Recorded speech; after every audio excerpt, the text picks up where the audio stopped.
In this lesson, I'm going to demonstrate how to convert linear equations from point-slope form to slope-intercept form in 2 simple steps. The learning target states I can convert from point-slope form to slope-intercept form.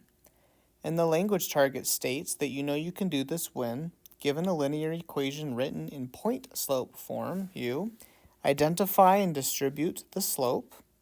You isolate the output variable, which is often y, to get it by itself. And then you combine any like terms and simplify, writing the equation in slope-intercept form, or y equals mx plus b. So let's take a look at our steps over here. Please make sure you also write down some of the extra information indicated on the screen, such as the common form of point-slope form, as well as slope-intercept form, and any extra words or symbols which you might see indicated in the notes.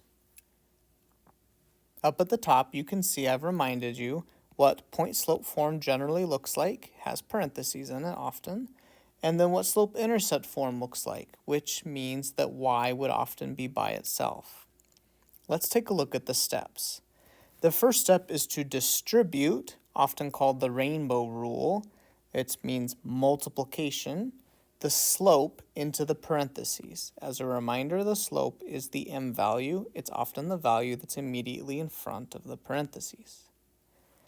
Next, you will isolate the y, or the output variable, which means to get it by itself. It should be alone on that side of the equal sign. You will often isolate the y, or the output variable, by doing one of two things, either adding or subtracting, using those inverse operations to solve. I have also written a reminder here off to the left-hand side of our inverse operations that we're going to use in order to work through these problems. Remember that add goes with subtract, or positive with negative, and multiply goes with divide. I've once again down here rewritten both the common form of point-slope form as well as the common form of slope-intercept form, and I'd like you to do the same.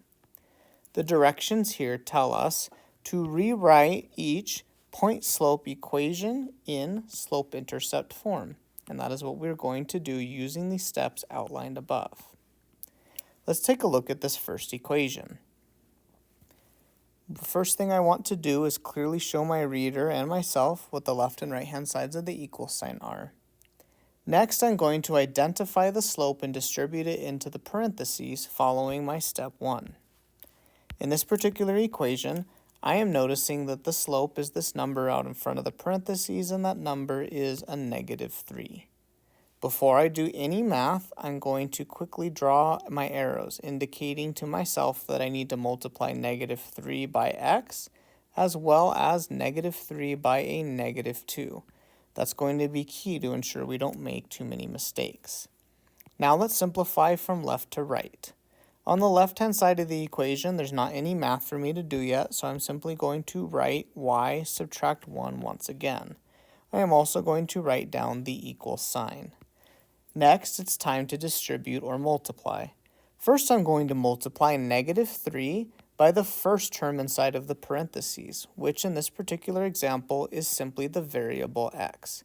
So I know that I need to multiply -3 by x. As an aside here, I have written a couple examples reminding you how to multiply a number and a letter together in algebra. I like to use the phrase number with letter, smush them together. Again, when you multiply a number with letter, you simply smush them together. So you will notice that -3 multiplied by x simply results in -3x. The same will occur when we multiply by a fraction. For example, 1/5 multiplied by x is simply 1/5x. Please take careful note of the fact that the variable should be written either off to the side of the fraction or above the fraction bar, but never below the fraction bar, as this is no longer a linear equation. Let's return to our example. Once again, I'm going to multiply or distribute that slope, -3 multiplied by x. Number with letter, I simply smush them together. So -3x is the correct information to write. Next, I return to the outside again to the -3, and this time I'm going to distribute -3 with -2, meaning I'm multiplying -3 and -2.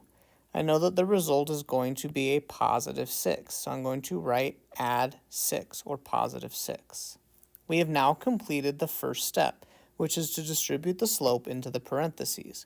We're now ready for the second step, which is to isolate the output variable or the y, meaning get it by itself, and we often use simply addition or subtraction. If my end result is to be that this y is by itself on this side of the equal sign over here, that means I know I need to take this -1 and somehow move it onto the opposite side. The inverse of subtraction or a negative, according to my information up here, is add or a positive. Therefore, if I want to move that -1 to the other side, I need to add 1. Whatever I write on one side of the equal sign, I must write on the other. When I go to write adding by 1 on this side of the equal sign, I'm going to be careful to combine like terms together, just like it was mentioned in our language target here, where it said that we should combine any like terms. Because of that, instead of writing adding by 1 here, because 1 is not going to be combined with a term with an x, I'm actually going to write it here instead, because now you can see that my like terms, they're both numbers, are lined up. Notice I will only write adding by 1 once on each side of my equal sign, or that red line, because that's what keeps the equation balanced. Simplifying from left to right once again, I'm not doing any math with the y right now, so I'm simply going to write it down. -1 added to 1, I'll check with my calculator to verify, but it tells me that is 0, so that cancels. I don't need to write it. I write the equal sign, then I take a look at this -3x. Well, there's no math to do right now with the -3x, so I'm also going to simply write that down.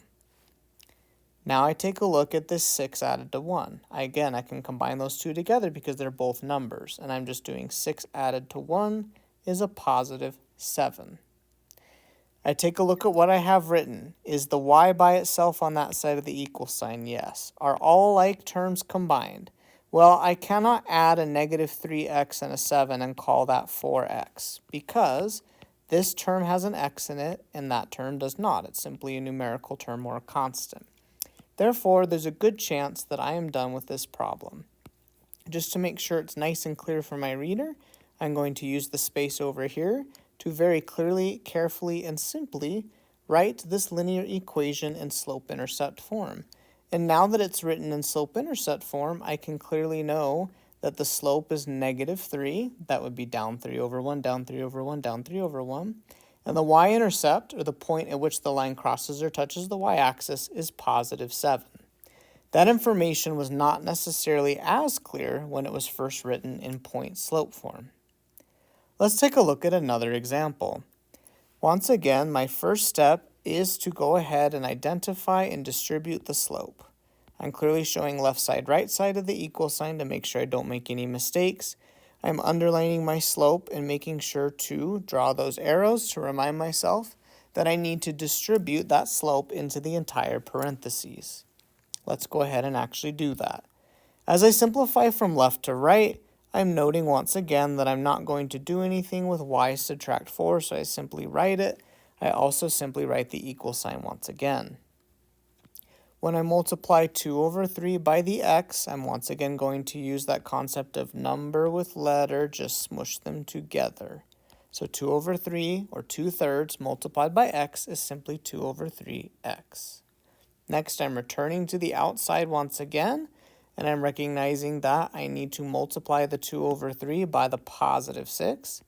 And that can easily be done in the calculator using either the N over D button or the ABC button, depending on what type of calculator you're using. It's 2 over 3 multiplied by 6. 2 over 3 multiplied by 6 is a +4. So I'm going to write add 4. I have now completed step 1, which is once again distribute that slope. Now we're ready to move to step 2, which is isolate the y or get it by itself. I'm noticing that on the same side of the equal sign as the y is a subtraction by 4, and I remember that to undo subtraction I need to add. The inverse of subtract, or a negative, is add or a positive. Whatever I do to one side, I must do on the other side of the equal sign, and I'm once again lining up my like terms. Simplifying from left to right, I'm not doing anything with the y, so I'm going to write it again. Negative 4 added to 4 is 0, so those cancel. I'll cross them off. I bring down the equal sign, and then I also bring down the 2 over 3x because I haven't done anything with them yet. Now I'm going to add 4 and 4 together, and the result is 8. Before I decide that I have the final correct answer, I'm going to do another check and make sure that the y is by itself on one side of the equal sign. It sure is. That I have a clearly shown slope. I do. It's 2 over 3x. And then I have a clearly shown y-intercept, and I do. It's a positive 8. So I'm pretty confident that that's the correct form of that linear equation in slope-intercept form. Let's take a look at another example. Once again, I'm going to organize my work by clearly showing the left and right sides of the equal sign. I'm going to identify the slope and distribute that into the parentheses, drawing the arrows to make sure that I don't lose or miss anything. Simplifying from left to right here, I'm noticing that I'm not doing anything with the y added to 3, so I'm simply going to write it underneath. I'm also not doing anything yet with the equal sign. Negative 4 over 5x, once again, number with letter, just smush them together, even if it's negative.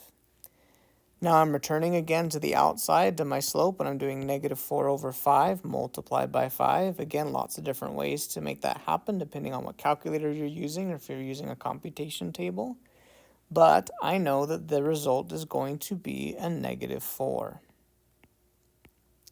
Now I'm ready to move on to step 2, which again is to isolate that y, that output variable, or get it by itself. I'm noticing that there's a positive 3 next to the y, so I'm going to subtract 3 in order to get that y by itself. Whatever I do to one side, I must do to the other, and notice how I'm lining up my like terms on the right-hand side. Simplifying from left to right, I'm not doing anything with the y, so I'm going to write it. 3 added to negative 3 is 0, which is exactly what I wanted. Not doing anything with the equal sign, so I will write that. And then I'm also not messing with the slope, so I'm going to simply write that underneath. Lastly, I need to calculate negative 4. Subtracting 3 is a negative 7.